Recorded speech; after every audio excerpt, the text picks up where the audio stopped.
사랑의 끈에 관하여 21엔드 김태환. 세월이 흘러도 변치 않는 사랑이란. 가장 소중히 간직한 추억을 이야기하게 하면 진실을 숨기는 게 불가능합니다. 파묻힌 거인 중에서. 당신 말이 맞소. 우리 나이가 되면 사람이 할 짓은 죄다 해본 셈이지어. 삼관 매열기 중에서. 무슨 소리야? 여기 있는 사람들 다 팥뿌리들이야. 여령. 섬에 가기 위해선 배를 타야만 했는데 한 번에 손님 한 명만 태울 수 있다. 일러스트 조선DB. 나이든 남녀가 그 섬에 가기 위해 길을 떠났다. 섬은 일종의 낙원이었다. 무엇을 먹을지, 무엇을 입을지, 어디에서 잠잘지 걱정할 필요가 없는 곳으로 알려졌다. 그 섬엔 참혹한 전쟁도 없으며 걱정도 두려움도 사람 사이에 그 흔한 배반도 그리고 승자도 패자도 없다. 세월에 지친 두 사람은 며칠을 걸어 섬 건너편 작은 만에 이르렀다. 섬에 가기 위해선 배를 타야만 했는데 한 번에 손님 한 명만 태울 수 있었다. 장신의 마른 몸의 뱃사공은 긴 노를 들고 하늘을 배경으로 살아가는 자 같았다. 먼저 허리가 굽은 남자를 배에 태웠다. 그날 물결이 높았고 하늘은 어둑어둑했다. 여자는 바위에 선 채 배가 점점 작아져 점이 되는 것을 지켜보았다. 얼마 후 배를 천천히 저으며 돌아오는 뱃사공의 모습이 보였다. 늙은 여자는 생각했다. 이제 내 차례이고 사랑하는 남자와 곧 만나게 되리라. 그런데 뱃사공은 여인이 기다리는 곳으로 와서 밧줄을 서둘러 말뚝에 묶더니 고개를 저으며 그녀를 건너게 해줄 수 없다고 말했다. 대신에 덫으로 잡았다는 토끼 한 마리를 아무렇지 않은 듯 내밀었다. 홀로 된 그녀의 첫 저녁 식사로 제격일 것이라 생각하여 가져왔다는 것이었다. 누가 거짓말을 한 것일까? 가즈오 이시구로의 소설 파묻힌 거인 2022. 얼떨결에 섬 건너편에 혼자 남게 된 여인은 울고불고 인근 마을 사람들에게 이 사실을 알렸다. 더러 사람들이 의아해하며 뱃사공에게 찾아가 따지기도 했다. 뱃사공은 차분히 이렇게 말했다. 이 노파늙은 여인가 말하는 섬은 여느 평범한 섬이 아닙니다. 저희 뱃사공들이 그간 수많은 손님을 그 섬에 실어 날랐고 지금쯤 수백 명이 그곳의 들과 숲에 기거하고 있을 겁니다. 하지만 그 섬은 기이한 속성이 있는 곳이라 그곳에 간 사람은 다른 사람이라곤 아무도 보지 못한 채 나무와 숲을 속을 홀로 거닐게 됩니다. 어쩌다가 달 밝은 밤이나 폭풍이 불어닥치기 직전이면 다른 주민들의 존재가 느껴질 때도 있습니다. 하지만 대부분의 나날은 각자가 섬의 유일한 주민인 것처럼 삽니다. 저는 이 노파도 기꺼이 건너들일 생각이었는데 남편과 함께 있을 수 없다는 걸 알고는 그런 고독은 원치 않는다며 자기가 가지 않겠다고 했어요. 가즈오 이시구로의 소설 파묻힌 거인 중에서.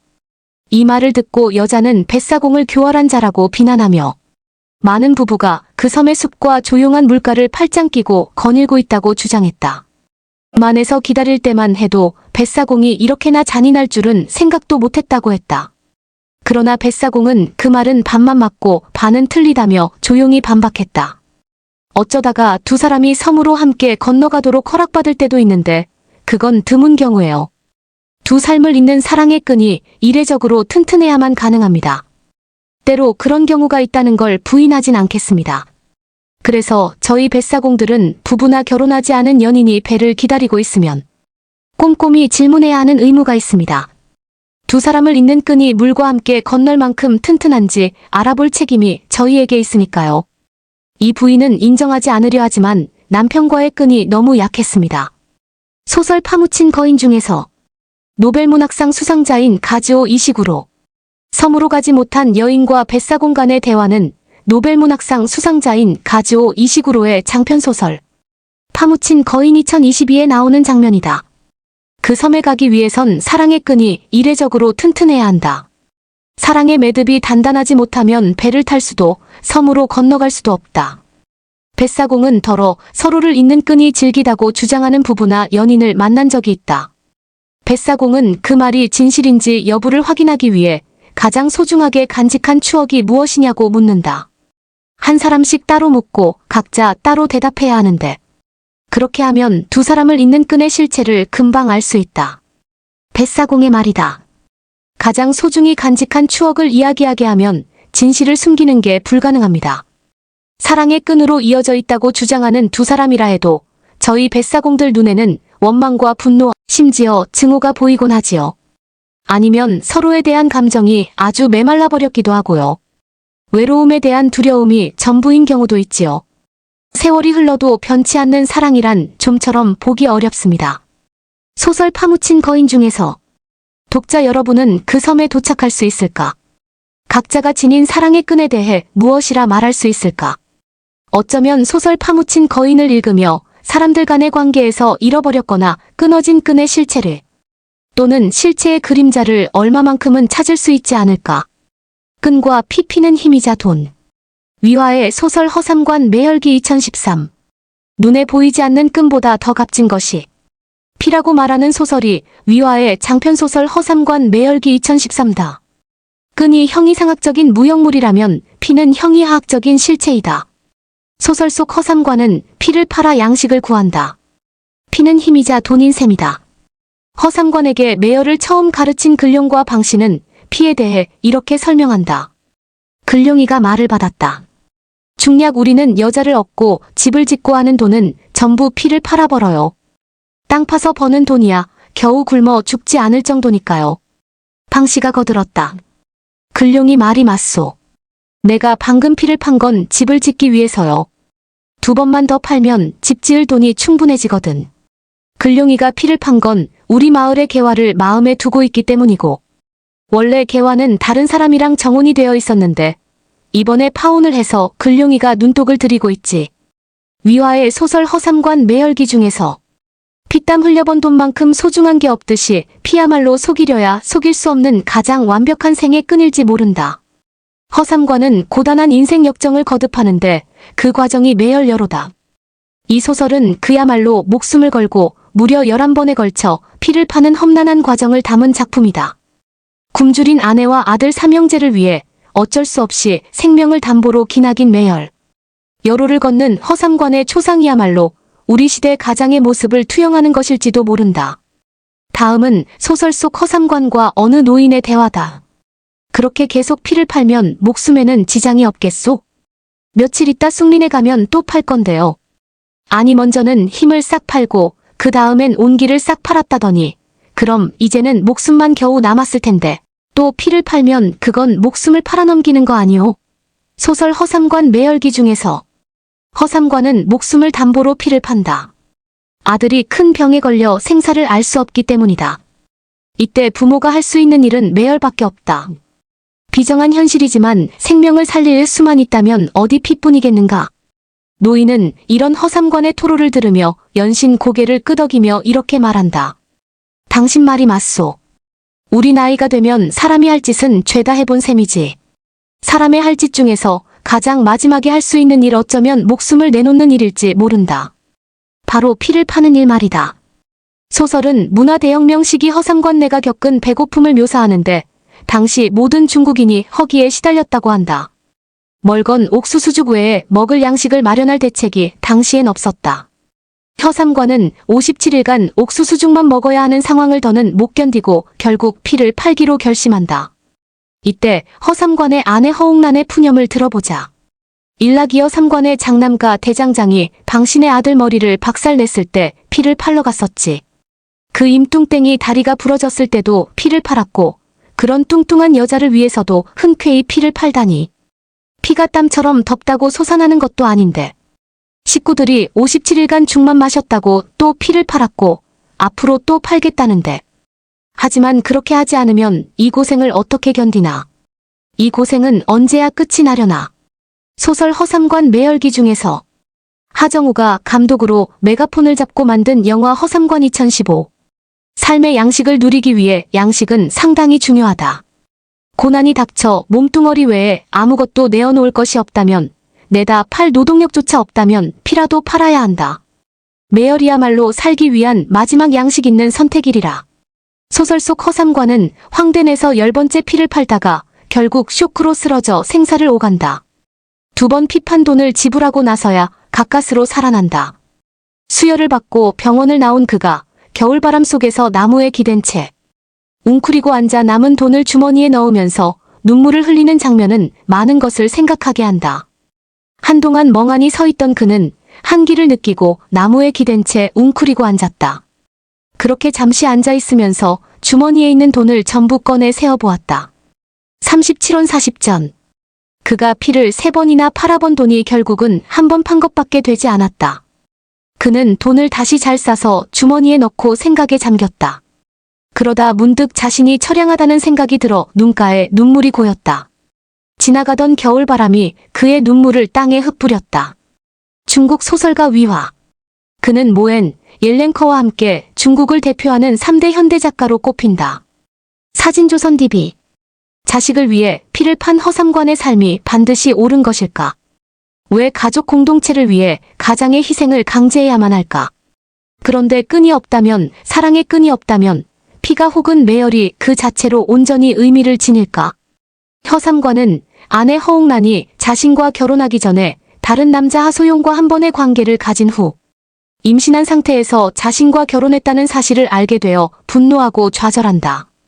그러다 한치의 의심도 없이 자신의 피로 알고 있던 장남 일라기가 대장장이 방씨의 아들을 크게 다치게 하는 사건이 발생하는데 방씨가 보상의 대가로 허삼관의 집안 살림살이를 저당으로 가져가자 허삼관은 이를 복구하기 위해 자신의 피를 팔기로 결심한다. 결국 다른 이의 피를 이은 아들로 인해 빚어진 문제 해결을 위해 자신의 피를 팔아야 하는 허삼관의 아이러니는 우리에게 피의 의미에 대해 다시 한번 생각할 기회를 제공한다. 사실 남보다 못한 가족도 덜어 있다. 지난 6월 27일 헌법재판소는 가족 간 절도, 횡령 등 재산범죄를 처벌하지 않도록 규정한 친족상돌의 조항이 헌법에 어긋난다고 판단했다. 방송인 박수홍 전 골프선수 박세리 등을 울린 법률이 위헌 판결을 받은 것이다. 박수홍은 친형 부부가 박수홍의 돈 수십억 원을 횡령했다는 의혹이 일었고 박세리 역시 아버지가 사문서를 위조해 분여간 채무 갈등을 빚은 것으로 알려졌다. 이런 점에서 피보다 끈이, 사랑의 끈이 더 이타적이고 보편적인 가치일지 모른다. 위화는 모엔, 옐렌커와 함께 중국을 대표하는 3대 현대 작가로 꼽힌다. 소설 허삼관 매열기는 전 세계 42개 언어로 번역돼 누적 2천만 부 이상 팔렸다. 2023년 9월 기준. 출간된 지 31년이 지난 지금도 매년 160만 부 이상 팔리는 스테디셀러다. 훗날 배우 하정우가 감독으로 메가폰을 잡고 영화 허삼관 2015를 연출한 적도 있다. 부드러운 끈이 우리를 연결해 주었다. 끈이란 어떤 것일까? 보이지 않는 영혼의 매듭이 아닐까? 한쪽이 없으면 몹시도 보고 싶고 그리워지는 존재. 그 그녀의 기침, 숨소리만 들어도 금방 알아 경계심이 사라지는 사람. 그런 사람 사이에 끈이 이어져 있다. 내 남동생은 작고 하얀 침대에서 한쪽 끝을 잡았다. 나는 다른 쪽 끝을 잡아당겼다. 아직 깨어있다는 신호로. 우리는 서로에게 말을 할 수도 있었고 노래를 불러줄 수도 있었다. 하지만 5해 동안 같은 방을 쓰면서 끝이 조금해진 그 부드러운 끈이 어둠 속에서 우리를 연결해주고 위안을 주었다. 설령 하루 종일 말다툼을 했어도 동생이 먼저 잠들어 그의 쪽 끈이 바닥에 떨어지면 나는 몹시도 그가 그리웠다. 그의 고른 숨소리를 들을 수 있었지만 그토록 오래 떨어져 살게 되리라는 것을 미리 알았던 것처럼. 마이너스 나오미 시아부 나이의 끈 전문 류시와 옮김. 시인 류시와. 이 시를 우리말로 옮긴 시인 류시와는 살아있다는 것은 연결되어 있다는 것이라고 했다. 가느다란 시리라 할지라도 혹은 한마디의 말 한편의 시, 한 곡의 노래를 통해서도 마음의 끈을 느낄 수 있는데 그 끈이야말로 마음과 마음을 이어주는 사랑이 아닐 수 없다. 화자는 어린 시절 남동생과 한 방에서 지냈다. 왁자지껄 떠들거나 노래를 부르며 한 시절을 보냈다. 종일 언성을 높이고 다툰 적도 있다. 그럼에도 보이지 않는 끈끈한 정끈을 느꼈고 아무리 미운 짓을 해도 잠든 동생의 고른 숨소리를 듣는 것만으로도 좋았던 시절이었다. 그리움이란 서로 끈을 잡고 있기에 느끼는 것일지도 모른다. 나오미 시아부 나이네이오미 SHIHAB 나이 1952는 팔레스타인 출신의 아버지와 미국인 어머니 사이에서 태어나 예루살렘의 옛 도시 라말라와 미국 텍사스를 오가며 자랐다. 시 사연 없는 고양이는 없다 등을 썼다. 2017년 창비신 인상을 수상한 최지은 시인의 시집 봄밤이 끝나가요. 때마침 시는 너무 짧고요. 2021을 잠깐 들여다보자. 시 7월 어느 아침은 화자와 어머니의 끈 이야기를 하고 있다. 어머니의 뒷모습에 대한 기억을 꺼내는데 단내가 풍기고 살짝 침이 고이기도 하는 유아기적 시절을 회상하며 시가 시작된다. 그러다가 늦은 저녁을 하는 어머니의 뒷모습이 떠오르고 다른 사랑을 찾아 집을 떠난 어머니가 생각난다. 사실의 기억인지 환영인지 모르지만 등을 돌린 어머니를 앞에 두고 신이 나도록 떠들던 기억도 있다. 다만 그때 무슨 이야기를 했는지 나만은 영영 알지 못한다. 최지은 시인의 봄밤이 끝나가요. 때마침 시는 너무 짧고요. 2021.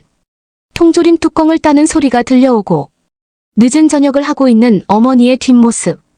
문득 내가 3살이 되던 해 어머니는 다른 사랑을 찾아 집을 떠났는데 저녁을 하고 있는 어머니는 누굴까 생각하는 사이 또 한 번 통조림 뚜껑이 열리는 소리. 붉고 통통한 강낭콩이 우르르 쏟아집니다. 하얀 식탁보, 투명한 유리 화병, 흔들리는 꽃.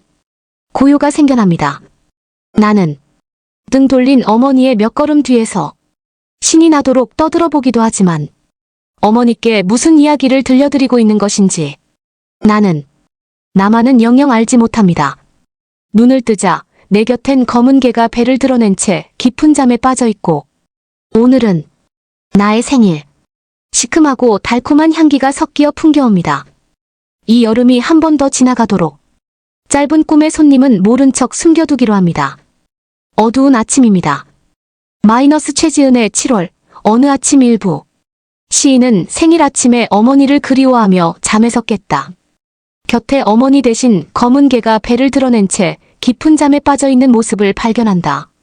잠든 개에게서 풍기는 시큼하고 달콤한 냄새는 어쩌면 어머니의 품에 안겼을 때의 전내일지 모른다.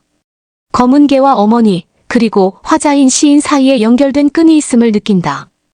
그 끈이 한여름 밤의 짧은 꿈일지라도 그 간절함은 한없이 깊다. 팥뿌리와 끈. 도스토옙스키의 소설 카라마조프가의 형제들 1880.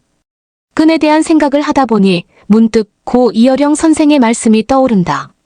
선생은 도스토옙스키의 카라마조프가의 형제들 1880의 팥뿌리 이야기를 말년에 즐겨 말하곤 했다. 다음은 선생의 말씀이다. 살면서 선행을 베푼 적 없는 인색한 노파가 지옥에 갔어.